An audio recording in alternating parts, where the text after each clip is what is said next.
Materi selanjutnya adalah mengenai distribusi namespace.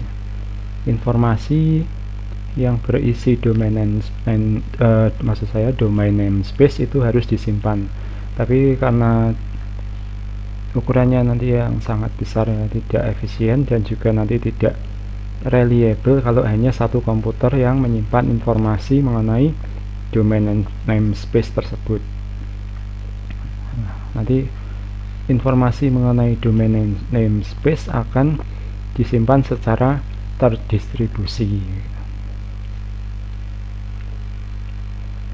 Name server, ya tadi ya, informasi DNS disimpan secara terdistribusi. Bentuknya nanti secara hierarki seperti ini. Ada banyak server yang tersusun secara hierarki.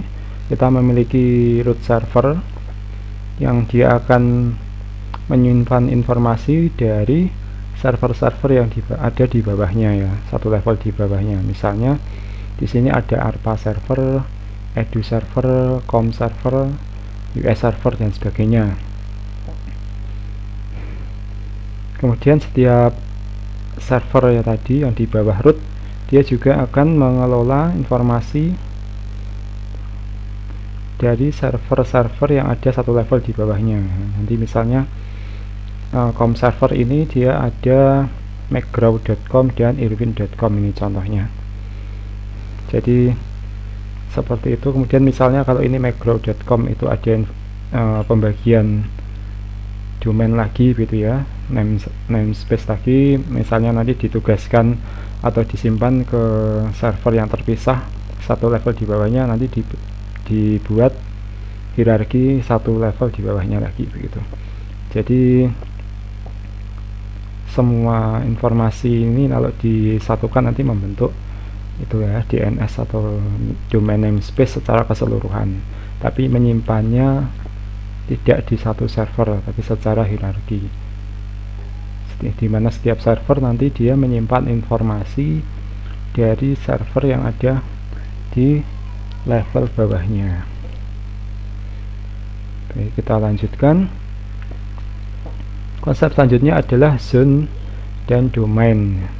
Di sini zone atau zona dalam DNS adalah server ya, yang dia diberi kewenangan untuk mengelola atau menyimpan informasi mengenai domain, kurang lebih seperti itu.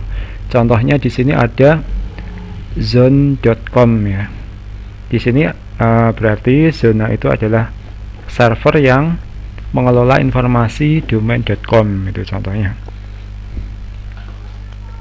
Nah, zona dengan domain itu nanti bisa juga jadi satu kesatuan ya, atau maksudnya dia satu definisi, satu apa itu gampangannya, satu server gitu ya. Apabila nanti kalau misalnya ini zona.com itu di bawahnya nanti ada satu domain, kemudian ada server yang mendapat tugas untuk mengelola informasi mengenai domain tersebut ya. Kemudian server itu tidak membagi domain ke dalam subdomainnya, atau tidak menugaskan server lain untuk menyimpan informasi mengenai domain tadi ya. Dia nanti bertindak sebagai satu zona ya, kurang lebih seperti itu. Kemudian di sini ada domain ya, ini keseluruhan. Nah, ini misalnya domain.com, kemudian di bawahnya nanti ada informasi .com itu apa saja domain-domainnya, itu kurang lebih seperti itu. Lanjut. Ini konsep zone transfer ya. Nanti ada satu server primer yang mengeload semua informasi dari disk file. Kemudian nanti ada secondary server, dia tidak membuka atau mengeload informasi dari disk filenya sendiri, tapi nanti meminta atau mengeload semua informasi dari primary server. Ketika secondary server tadi mendownload informasi dari primary server, disebut sebagai zone transfer.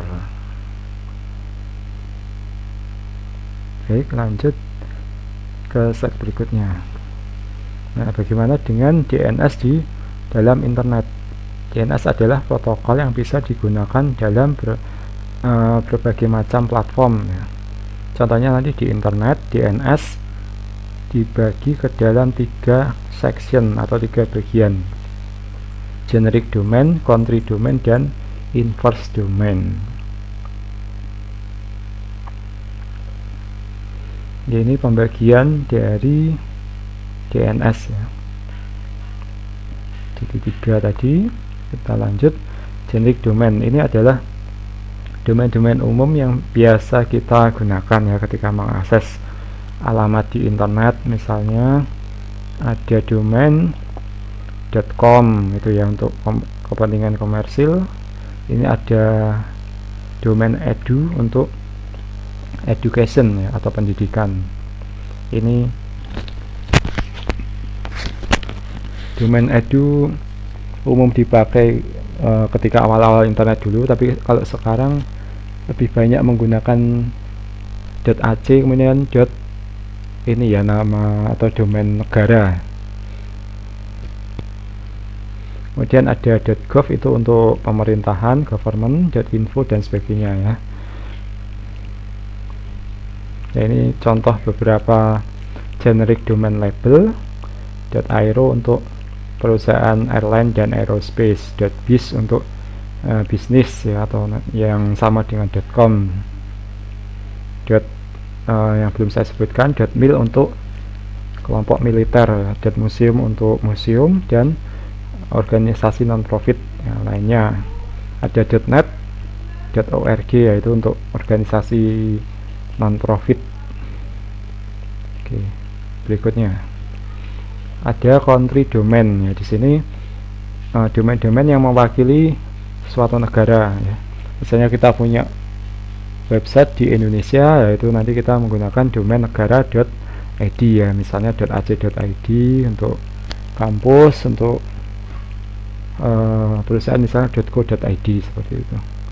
Biasanya 2 huruf yang mewakili nama negara. .us itu untuk Amerika Serikat, .fr untuk Prancis ya, ini contohnya. Kemudian ada satu lagi inverse domain. Nah, ini kalau tidak salah untuk keperluan searching DNS atau apa itu ya. Oke, itu nanti akan kita lanjutkan di video selanjutnya ya. Kita akan membahas mengenai resolution.